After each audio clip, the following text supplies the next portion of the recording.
Hello, everybody. Welcome back to the WTF1 podcast. And we have a slightly different lineup today where Tomy's decided to have a holiday, which is absolutely disgraceful. I don't think you're allowed holidays in Formula One. But instead, we've replaced him with a much more glamorous guest, Natalie Pinkham, who apparently listens to our podcast, which is just ridiculous. Of course I listen. I've been waiting anxiously by my phone for months for this invitation. I'm mad about your podcast. I love it. But you're outnumbered today. This is great. That is exactly what I was thinking. Was that of course we've got Nat, and of course we have Katie, who is usually part of this. You're not the founder. Yeah, I can't announce the founder. The founder is gone. I'm old news now, so it doesn't really matter. No, absolutely not. So this podcast is about all the F1 news that has happened over the past week.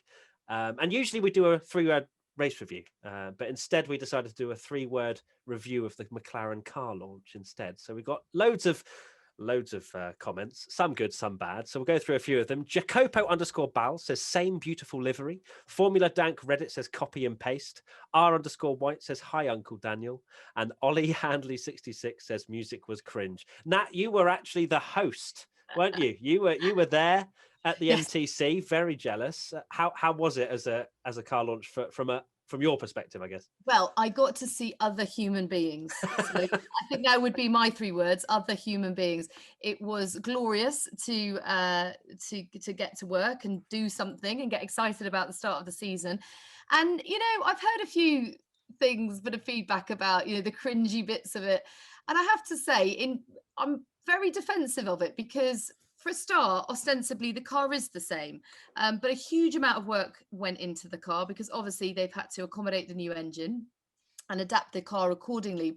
But in layman's terms and looking at it, it doesn't look that different. But I know for a fact just how hard they've worked to get this car ready in time. Given that the car doesn't look that different, it was a conscious effort to put the emphasis on the driver lineup because that clearly is different. And so what we wanted to do is we wanted to make it much more about Lando and Daniel, because everyone's excited about them, not least because of the memes, but also because of the fantastic competition that no doubt will come from this partnership. And they're both great guys, as you well know, but they're very quick guys. And so I think everybody's eagerly waiting for this season to get underway to see how those two fare against each other. So what we did is very consciously wanted to make it more about them and wanted to do a team building exercise. Both of them are very passionate about music. And really what that VT was a kind of insight into their world, which is something that I'm always asked to do. Tell us a bit more about the drivers. What makes them tick? Who are these guys really behind closed doors? And also there's an end product because there's going to be an anthem that will be released before the start of the season, which I'm telling you from what I've heard of it, is epic.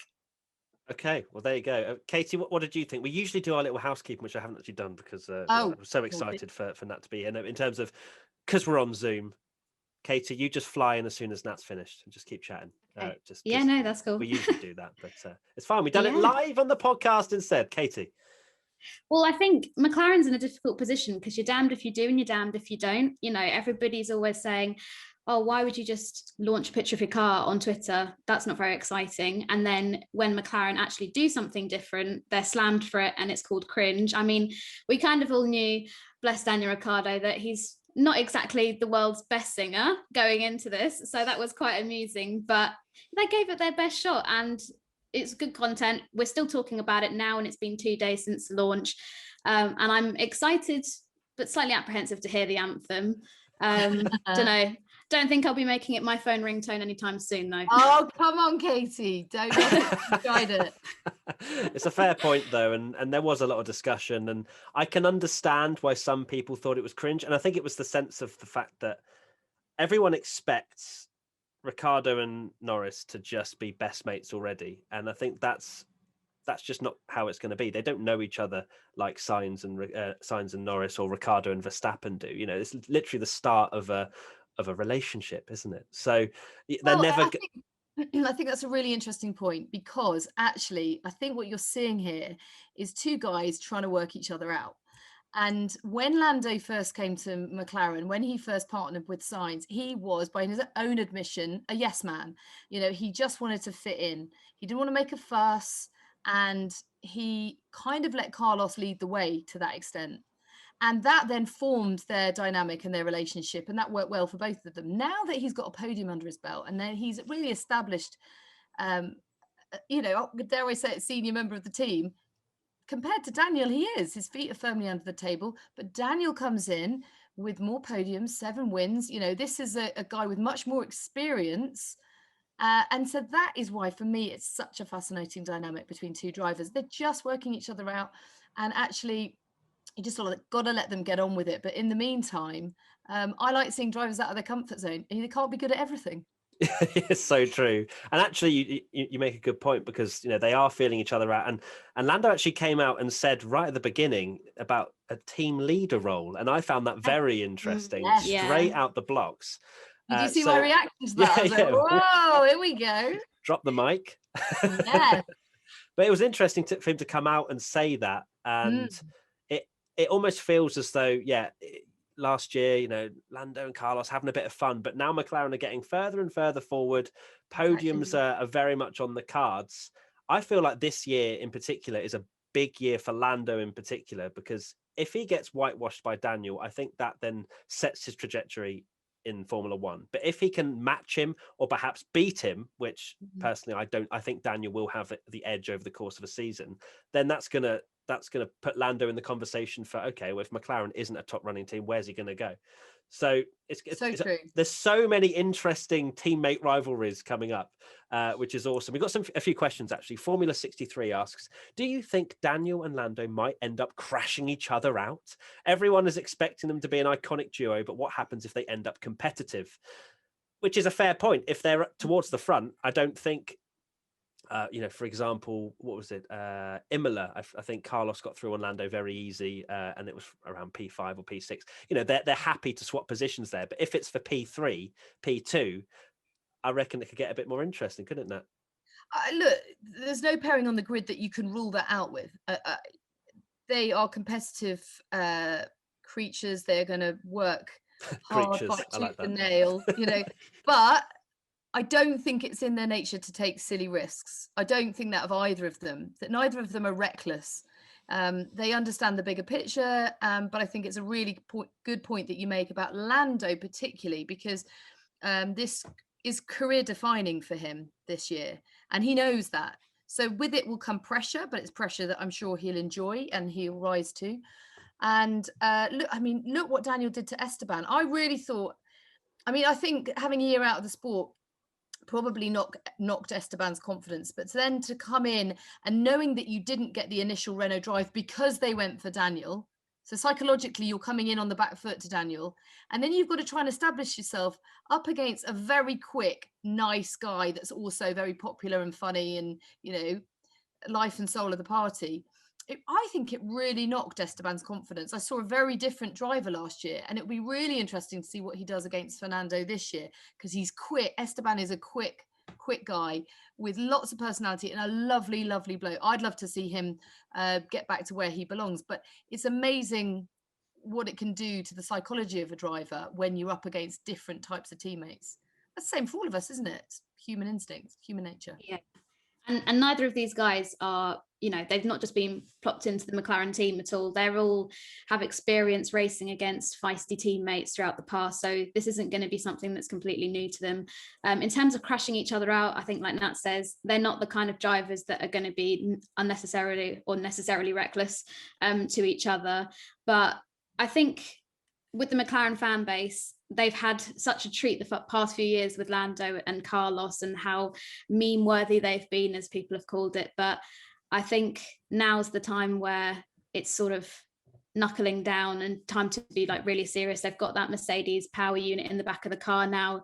They're going to really hopefully make that leap forward that they needed to. But I'm excited to see how they get on, but I don't think either of them are going to have too many issues straight away in terms of causing incidents with each other on track or anything like that. Yeah, interesting stuff. You're right. A few other questions. Risen Phoenix 05. Why did McLaren reveal their car so early?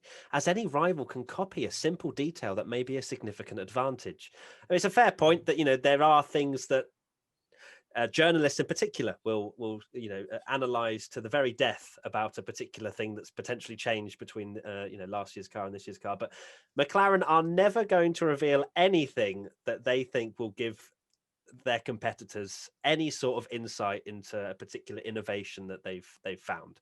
That's just not how car launches work. That's why we see Formula One testing, and that's when the new parts come out. Oh, we haven't seen that when they revealed the car, because they have to be safe. That they're never going to show the things they may have found over the off season. So for me, I don't see why they would show anything that would give other teams an advantage. They want to be the first car to reveal because, hey, look, it was a big song and dance. Loads of people tuned in.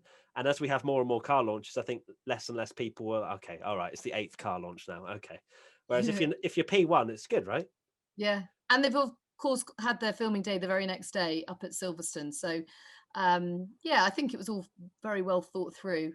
And I don't know, there's just a lovely energy about McLaren. I think they've done really well to nurture their fan base in a way that probably no other team has.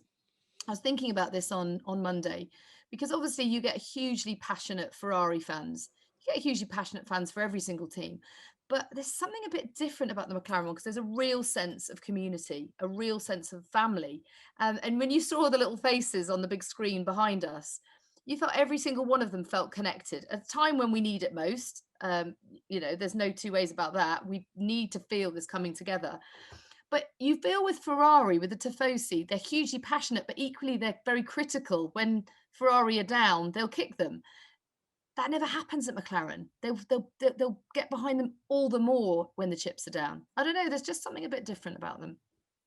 You've got the hashtag Believe in McLaren, which the fan base use, and like you say, they've been using it even through the Honda times, which I'm sure many McLaren fans want to completely erase from their memory. But yeah, I think the reason that they revealed it so early is to probably get on that hype train. Like you say, everybody tuned in, was really excited for it, and they put on such a show that it's easy to see why so many people look forward to it. But in terms of if there was any sort of disadvantages going early so soon, I think all the men and women that have been working their asses off over the winter, working in wind tunnels and making sure that their cars are as perfect as can be, would absolutely love it if they could have a look at the McLaren and go, oh, do you know what? We'll just pop down to the shop and change this and change that over the last few weeks. It's not quite that easy, I'm afraid, to make these tweaks that they've been working on a whole project over the winter. So I don't think there'll be any disadvantage at going first. Zach did say on Monday, it's astonishing how much work they did remotely. And I find that crazy to think, we can do things like this remotely, but to actually build a car? Oh, no, can you just move it? No, just a little bit to the left. No, to the car. Back. Can you imagine?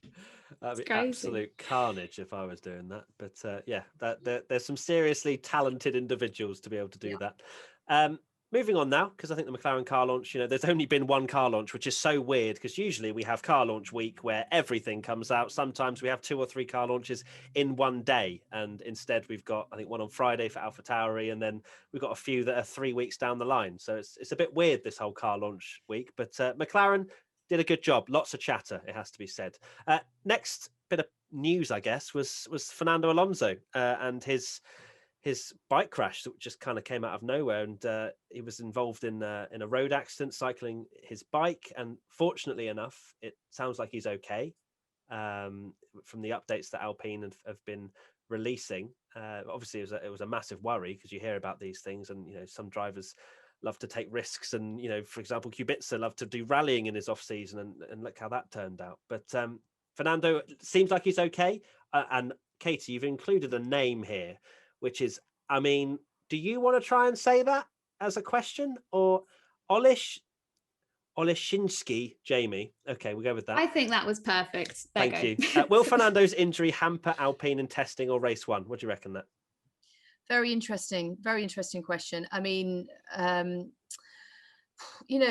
part of you that goes, I just want to wrap these drivers in cotton wool. They're not allowed to do anything, but you've got to live, and they're adrenaline junkies, aren't they? Well, that's it, absolutely, and they're risk takers by the nature of their lives, their jobs. It's in their DNA, isn't it?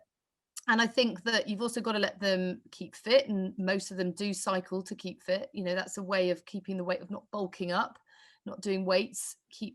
It's amazing cardio, and he's obviously got his own cycling team, but it comes with a huge amount of risk. And I felt sick when I saw the reports, and delighted that he's been discharged. But it's still a broken jaw. That's not great, is it? And psychologically, when he's coming back, having been out of the sport. Not easy, I'm sure, but God, if anyone can, Fernando Alonso can. He's such a determined, tenacious fighter. And what are we? The 17th of Feb. We've still got well over a month before the first race. Not ideal, of course not, but I don't think we have to worry too much. From what I've heard, he's making great progress, and as I say, steely determination alone will get him through. Yeah, exactly. I think like you, we were all had our hearts skip a beat when we read about that online. But fortunately, like you say, he's only sort of had a bit of a break to his jaw, possibly missing a few teeth. There's not really too much out there information wise, but we do know that he's been discharged from hospital, and Alpine think that this won't affect him even attending pre-season testing, which is in less than a month now. So promising signs, but I guess the proof will be in the pudding when he's at testing, and we'll see how he gets on with his jaw. But I mean, obviously hugely grateful to see that he's all right, because that could have been anything, could have fallen on his arm badly and broken an arm. I mean, I'm sure he doesn't want to have a break in his jaw, but when you look at other instances as well, like poor Nicky Hayden, who was just out for a bike ride, and obviously he lost his life. So very lucky in that sense of things, but also unlucky that this happened to Fernando right before the season was about to start. If you remember, it's a while back now, but when Mark Webber had that horrible bike crash, he actually got in. He was badly injured when he was still racing. He said the pain was extraordinary, but God, it takes a lot to stop these guys getting in the car. So I'm sure he'll do well. And I know there's a lot of critics of the fact that he's coming back, but there's lots of young drivers coming through too, and I love that balance of youth and experience. And I'm a massive Fernando Alonso fan. I think it's great that he's going to be gracing the grid once again.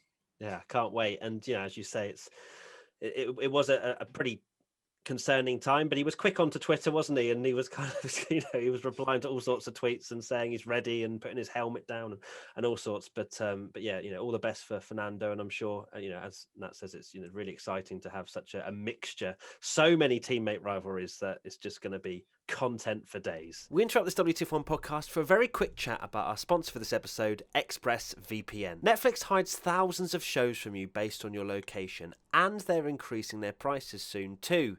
And you can make sure you're getting your full money's worth by using ExpressVPN like I do. Using ExpressVPN, I can control which country I want Netflix to think I'm in.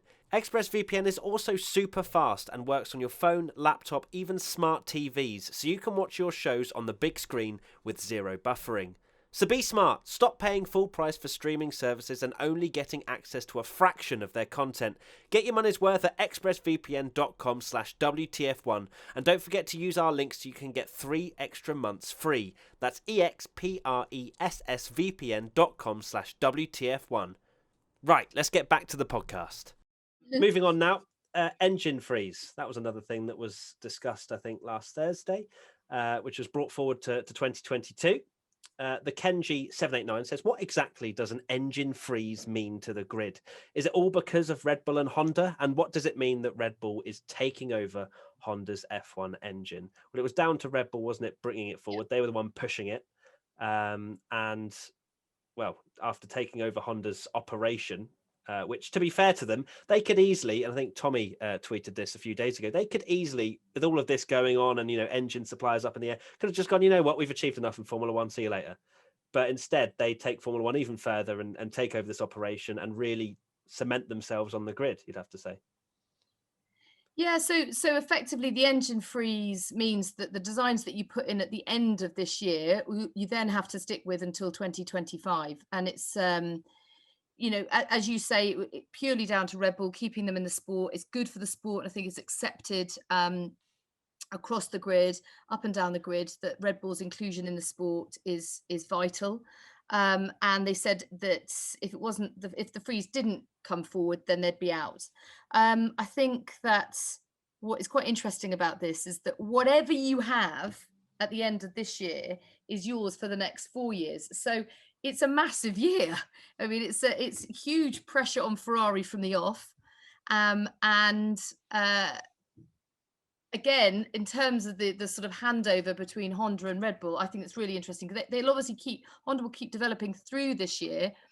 But whatever they leave Red Bull with is crucially important as well. So look, this is a big deal. And I think it's important for the sport, but this is a broad agreement. The devil's in the detail, and that has yet to be thrashed out. So I think in very broad terms, there's been an acceptance and an understanding of that. But as I say, when they start getting down to the nitty gritty, it might get a bit more complicated.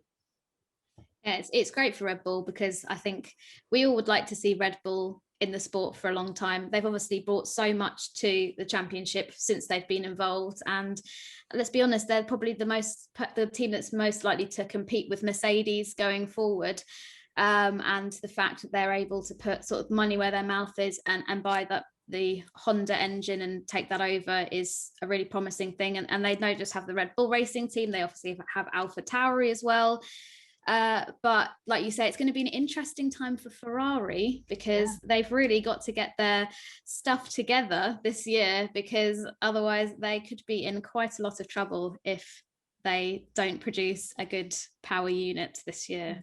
They've got a lot of work to do, haven't they? Because not only are they preparing, well, because their engine was pretty shocking last year, but also the fact that the new regs are coming in 22 and a completely new redesign of the car, and you have the situation with COVID.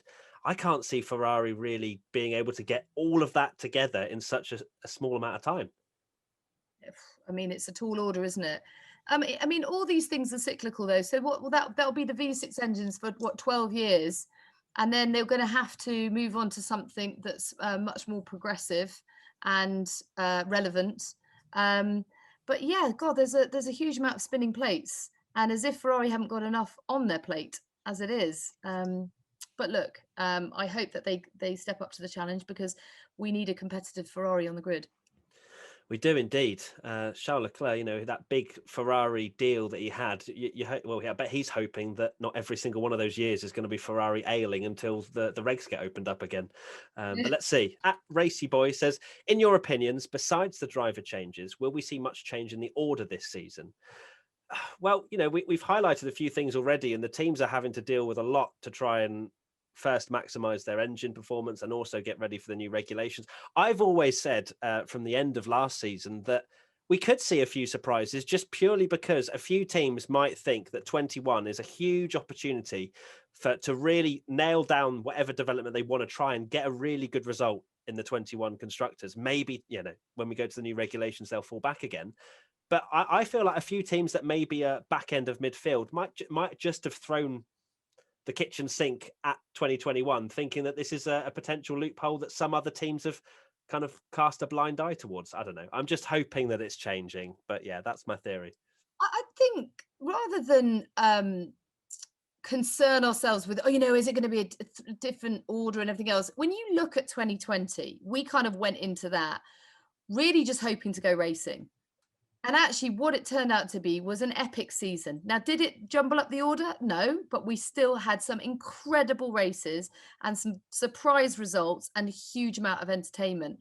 And I genuinely expect the same again in 2021, because I don't believe necessarily we'll have the exact calendar that is being proposed at the moment. I don't see how we can. There will be issues logistically and obviously with COVID with those. And I think that going into the unknown, one thing that Formula One are brilliant at is pulling together and putting on hugely compelling competition. And I'm sure the same will happen this year. I mean, I know we've said it time and time again, but I'm so sort of in awe of the way the sport handled the COVID crisis in 2020. And it hasn't suddenly gone away. It's still here, as we all know. And so it's going to really permeate everything about 2021 as well. But I feel like we step up to the challenge in the sport and we get some great races as a result. I think that's all very, very true.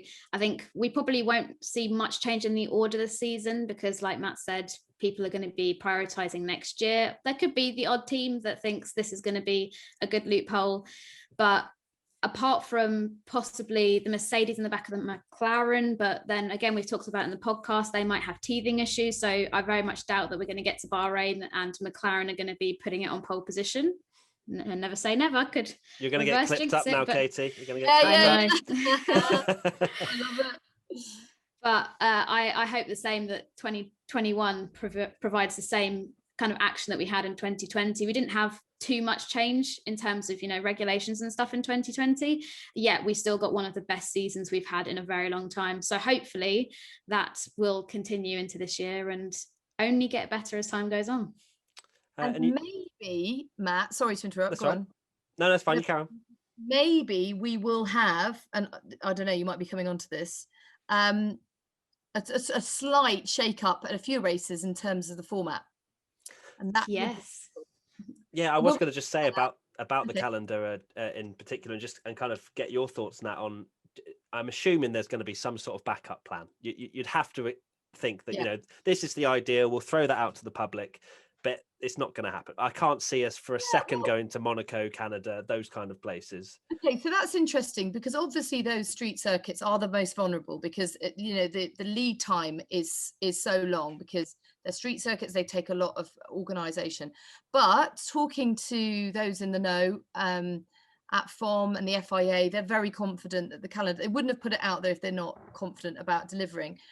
But of course, yes, there's always contingency plan, and as we saw in 2020, some incredible circuits that can lend themselves to putting on some great racing. So I think they actually really enjoyed going back to places, or going to them for the very first time and going into the unknown. It really tests the wit and the talent of the drivers, doesn't it? Because it's a bit like, when we didn't have practice sessions, it's like, just go for it. Oh, don't say that. Tommy, he's not here, but he'll be like, oh my God, no practice sessions. He loves no practice sessions. I do too. I mean, that's what we had in Germany, wasn't it? And actually, most of the drivers loved it as well. They were like, "Oh, it's like being back in the junior formula. You just got to go for it." So, talking of calendar changes, Natalie, what did you think of the idea of sprint races? Well, it's funny, because whenever we talk about tweaking or changing the format, I always think, "Oh, is that a bit gimmicky? Are we trying a bit too hard?" And actually, then when you hear that actually the people behind it are two of the biggest brains in the sport, because I know Stefano Domenicali and Ross Brawn are two advocates of this. You say, well, they must be onto something, because they know a lot more about this sport than I do. And I also feel that it's a sport that's constantly evolves, constantly pushes, constantly strives to be better. And I think there's something in it. If I was chatting to Karun about this, actually, because he's always got strong views on these things. And we were discussing potential format. And one that we both thought would be great would be sort of FP1, rookies only. So just give them the chance to have a run out. FP2, let everybody else, give them a little bit of a chance, give them a bit of a run out, FP2. Then don't have FP3, have quali as quali on Saturday mornings. Then Saturday afternoons have a sprint race, but make it meaningful. So maybe give them half points, give them some kind of advantage to being competitive, and maybe put them on the two softest compounds of tyres, so the tyre deg's insane and it's like really entertaining to watch. And then for the purists, give them the real race on the Sunday, to full time, because I do think we've got responsibility to bring in a younger demographic, and perhaps with a shorter attention span, that aren't used to these long, boring races just watched on linear television. Not to do down Sky Sports, but the point is that we've got to cater for, which is why I think you guys are so brilliant, but we've got to be catering for and looking at the younger audience and keeping them entertained. A bit like sort of the shorter format of the game in cricket. It's the T20 format is like, is interesting. It's fun. I won't sit down and watch a test match in the same way ever again. So I think there's things that we can do. And I gather that it's possible even for this year that we will trial something at maybe 3 or 4 of the races, and do it at a track where you're going to see loads of overtaking. Do it at, say Silverstone, Bahrain, Germany, Spa, and give it a whirl. Why not? It's a good point, though, isn't it? I think they've done it in the right way in the sense that they're just trialing it. It's something that if it's rubbish, it'll get thrown in the bin. And well, do you remember we did it at Quali, and when was that in Australia? And everyone was like, "No!" Oh my god, that was the worst qualifying session ever. But they were, put their hands up and said, "Yeah, it didn't work." But at least we gave it a go. Yeah, I mean, they had to. It's like, oh, is he on a lap? No, he didn't make it. Okay, he's out. Perfect. It was so odd. But actually, it kind of brings me round to what Tommy wrote in your column, Katie, about the gimmicks. The F1 either should do gimmicks right or not at all. Where do you think he'd stand on this after his article? So, from my impression of Tommy's column that he did on the website, it doesn't sound like he's very for it at all. I think, although it's good to have these things like trialing out sprint races, for example, and like you say, with Dominicali and Brawn both on board, they're people that know what they're talking about. They know what they're doing. And I'm quite happy to see Dominicali throwing these ideas out there because, I'd rather something like this than just it's the sport stays stagnant and then people lose interest. So I think that's good. But yeah, from Tommy's article, I don't think he sounds too on board with it. Well, it doesn't matter. He's not here. Yeah, exactly. Tommy, who? What? The founder. He's the founder of what? Yeah. The founder? Nah. The founder of Terrible Opinions. Sorry. No. I think the thing is that something quickly becomes a gimmick when it doesn't work. So what you've got to do is decide to what end, like what does it actually mean? Make it meaningful, make it interesting. That's not that easy. And when you, as you say, if you trial it and it doesn't work, well, like a girlfriend, just dump her. But no, it's a bit harsh. It is interesting because I if they went with the sprint races, of course, the hardcores will get angry. That's just the way things work. They don't like change. But a lot of the hardcores also fail to understand. And sometimes with our content, when we do explain a series, our F101 series in particular recently has been explaining the sport, different aspects of it, is that sports don't run off of hardcore fans. They run off the general public watching as well. And there's that element, as you saying that in the sense of a lot of people don't have very long attention spans anymore. They go on TikTok and they'll watch a 5-second video and they'll be like, nah, next one. Next one. What are you talking about? What? What's Good a TikTok? I almost said but yeah, so it is interesting that we are changing in the sense of our attention spans, and I think it could work. It could also be a complete sham, but I'm excited to see what it looks like and how exciting it can be. And we've seen amazing races where the grid's jumbled up, and I don't think people will have a particular, or they'll have many bad things to say about it if we get great races from it, as long as it doesn't feel like it's artificial. And that's the balancing act that they've got to sort out, haven't they? Like when Bernie wanted to bring in rain machines. Sprinklers, yeah. No. But do you know what though? If you're only losing a practice session, which I'm kind of all for anyway, as we've already discussed, then what's the problem with that? If you still get a decent 60-lap race on a Sunday, then so what? Do the sprint race on the Saturday, but make it mean something. It's got to mean something. There's got to be value to it. So there's got to be points. Points mean prizes. Yeah, my only fear is that it will just become the Mercedes show 2.0 and they'll just run away with it and do the same that they do in most races, which is get that early lead. And although it will probably be good because there'll probably be some drama in the midfield, I don't think that bringing sprint races in is going to result in like mad people winning like we saw with Gasly and Monza and Perez and Sakir. I think the results will probably be fairly similar, but it will probably provide more entertaining content than another practice session would. So yeah, we'll have to give it a try.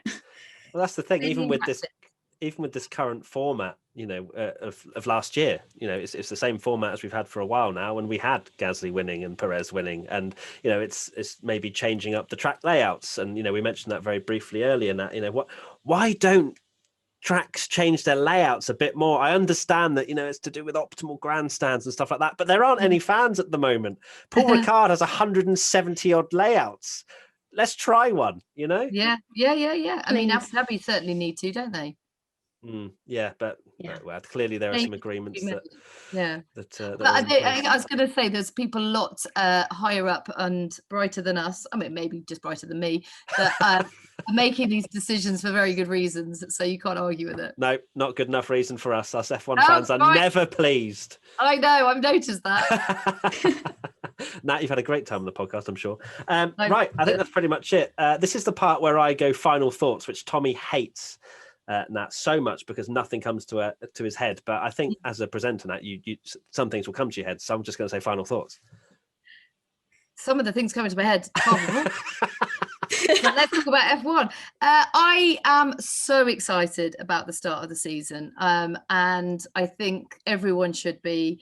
And I got a bit of a buzz on Monday at McLaren, and I think we're in for another great season. And it's, honestly, it's been a long, hard lockdown for everyone. Whether you live in the UK or not, everyone's been affected by this, but particularly in the UK. I mean, it's been tough, hasn't it?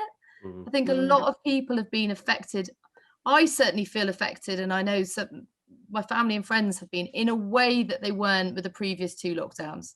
So just to get racing, get talking about it, and this is why you guys are amazing, and thank you for creating interesting content throughout a very difficult time. So yeah, can't wait to get going.